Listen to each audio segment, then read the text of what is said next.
Is it really a genuine sort of issue that has cropped up as far as Mohammed Yunus is concerned? Does he really want to resign, or is it a sort of a ploy to make the army and these parties sort of fall in line because there might be no alternative really as far as a government is concerned, a consensus government is concerned? Let me bring in Ashok Sajjanhar, former senior diplomat as well.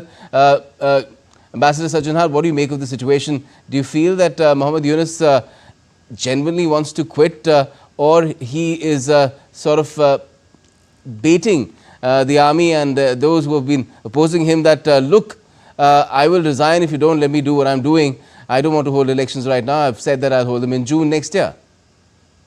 Yeah, thank you very much, Gautam. I would tend to agree with you. I think, to my mind, this appears to be a pressure tactic.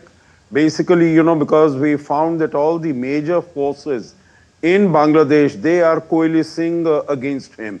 Bangladesh Nationalist Party, they had the first protest demonstration on the streets of Dhaka yesterday. This for the first time after the 5th of August that they have come out openly against the interim government and against Professor Mohammed Yunus himself. And of course, we have seen that Mohammed Yunus had come to power as an unelected interim government with the support of the army.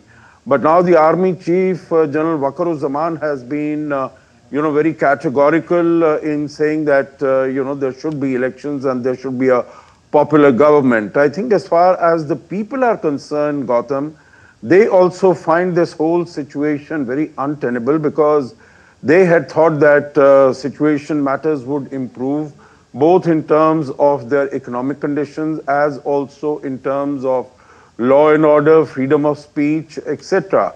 And in all these areas over the last 10 months or so, we've been seeing that the situation is spiraling downwards rather than improving.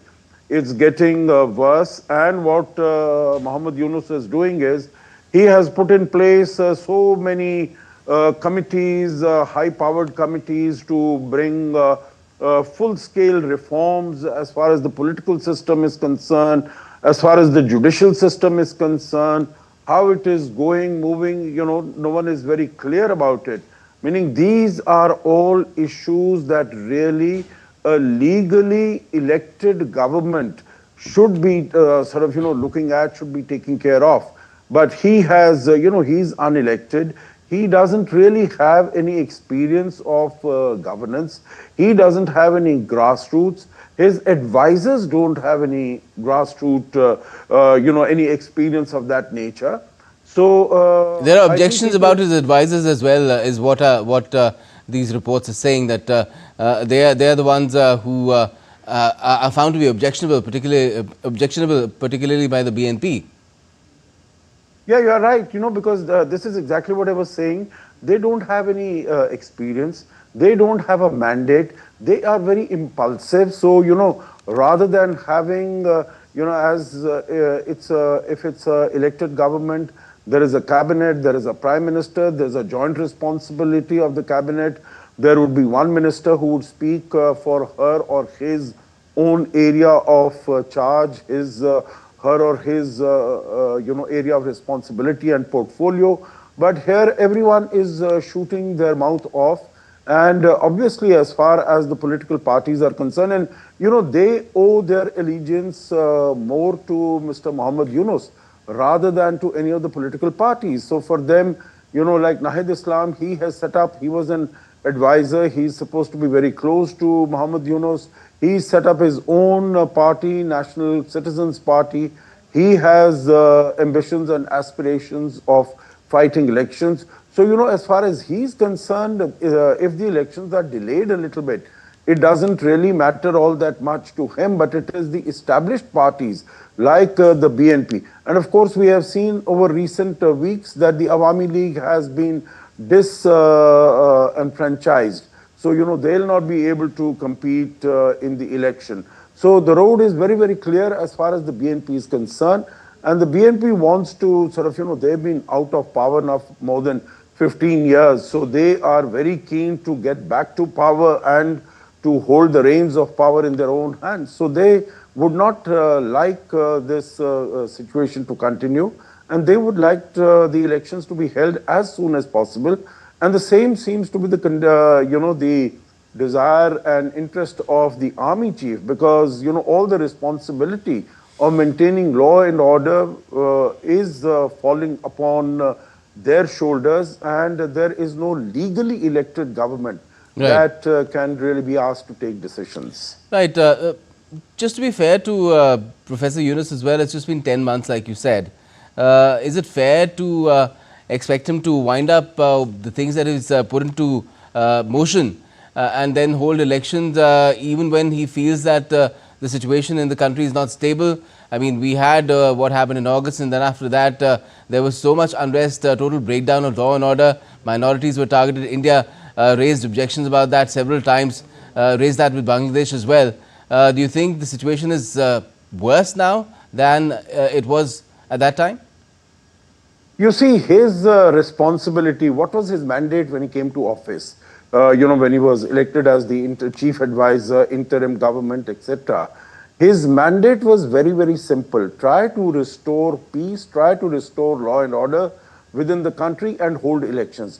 It was not to sort of, start governance all over again, have economic reforms, have legal reforms, have judicial reforms, have, press freedom, etc., all those reforms. Those are reforms that a duly, legally elected government that has to sort of, take on board. So I think his mandate was very limited. If he goes about expanding the mandate, and then he is not able to, control the situation, because matters will deteriorate. I think this was known right from the very beginning. If he had come and he'd come with a sort of, mantle on his, halo around his head, okay, he was coming to restore peace. And if the policies that had been followed, basically to ensure peace, law and order, and then declare, after 5th August he had come, that, by October, November, December, we are going to have elections. I think there would have been, in my view, and I have visited, in fact, Bangladesh once after the Yunus government came to power. And I think things were quite all right, what I saw.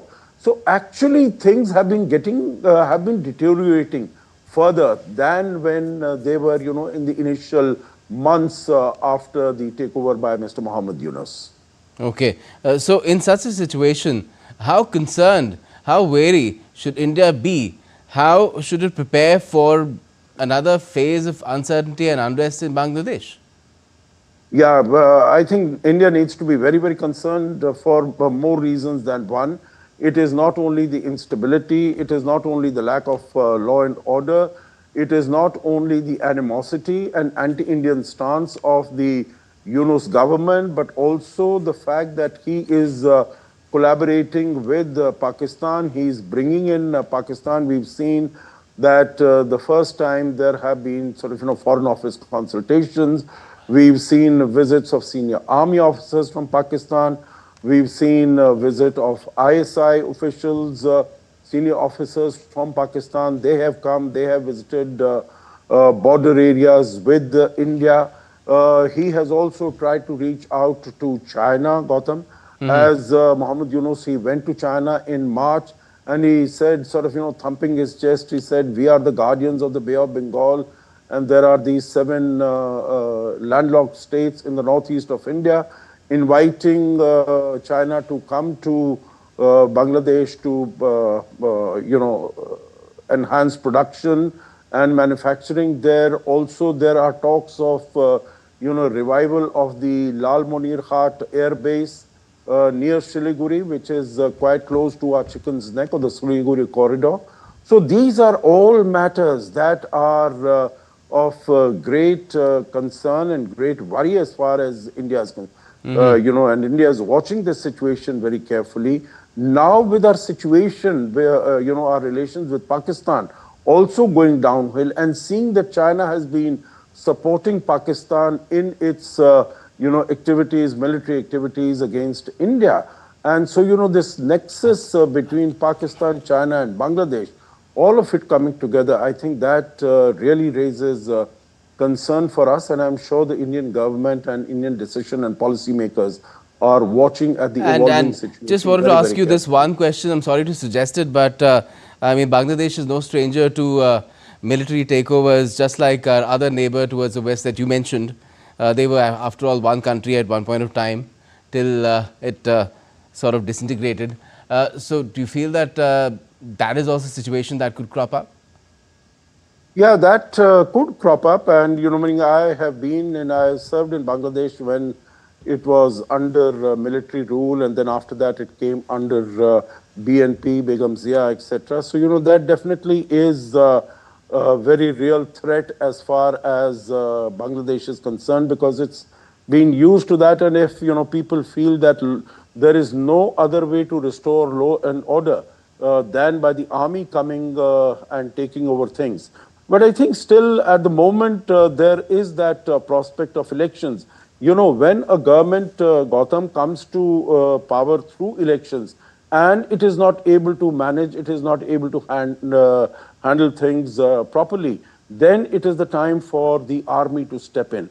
But here, after Sheikh Hasina, interim government and then army coming to take over, I think that would not seem all that likely. Maybe, whether it is by the end of the year, beginning next year, elections take place, and the situation will still continue to be very explosive, because if Awami League is not allowed to contest and it's only a single party sort of a thing, then of course, there is going to be disquiet, there is continuation of the law and order issues. Yes. And that could really crystallize the situation and polarize the situation. Yes, without the Awami League, it's primarily the BNP and then a lot of fringe parties, some of which are even fundamentalist. Yes.